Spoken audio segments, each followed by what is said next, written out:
Jeshi la polisi mkoa wa Mwanza limewataka vijana kupuuza taarifa za uwepo wa maandamano yanayotarajiwa kufanyika Disemba 9 mwaka huu ili kuhakikisha wanalinda amani ya nchi iliyopo. Akimwakilisha kamanda wa polisi mkoa wa Mwanza, naibu kamishna Wilbrod Mtafungwa, mkuu wa polisi wilaya ya Nyamagana Virginia Sodoka amesema vijana wanatakiwa kuhakikisha amani ya nchi inalindwa na sio kuiharibu, hivyo wajiepushe na maandamano yanayotajwa kufanyika kwenye mitandao ya kijamii ambapo wanahamasisha kwa kiwango kikubwa.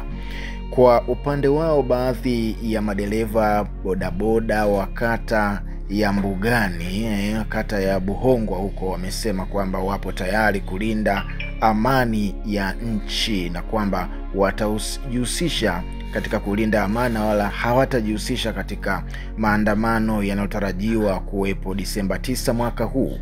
Kwa hiyo kuna vitu vingi sana ambavyo vinaendelea, na moja kati ya majiji ambayo yaliyoathirika na maandamano ya kuanzia Oktoba 29 ni jiji la Mwanza. Ndio linatajwa kuharibika sana, baadhi ya miundombinu kuchomwa, vitu vya watu binafsi vya serikali kuchomwa, lakini mali kuweza kupotea.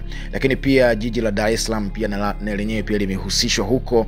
Ndio maana kwa wakati huu serikali inajitahidi sana kuweza kuhakikisha kila eneo ambalo wanahisi kwa namna moja ama nyingine kuna amani inaweza ikatoweka, wanahakikisha wanafanya hamasa hii kubwa. Vipi wewe upande wako huko uliko? Hii ni taarifa kutoka jijini Mwanza. Sasa sijajua wewe huko uliko hali ikoje, unaweza kutoa maoni yako hapa. Je, hamasa zinaendelea kufanyika ili amani iendelee kuwepo, au kuna baadhi ya vitu ambavyo vielewe katika mkoa wako? Hili ni jukwaa ambalo unaweza ukatiririka na wewe maoni yako yakasikika, yakaonekana kwa watu wengi. Tuma maoni yako hapo, yaandike vizuri, alafu sisi tutapita nayo. Bana, endelea kusubscribe channel hii kwa ajili ya kuweza kupata update nyingi sana kutokea ndani ya Tanzania hata nje ya Tanzania, kwa sababu tuko hapa kwa ajili ya kuweza kukuletea vitu bora zaidi na taarifa mbalimbali za kijamii, za kiumma na kadha wa kadhalika. Karibu sana, wakati mwingine usahau kusubscribe ndugu yangu.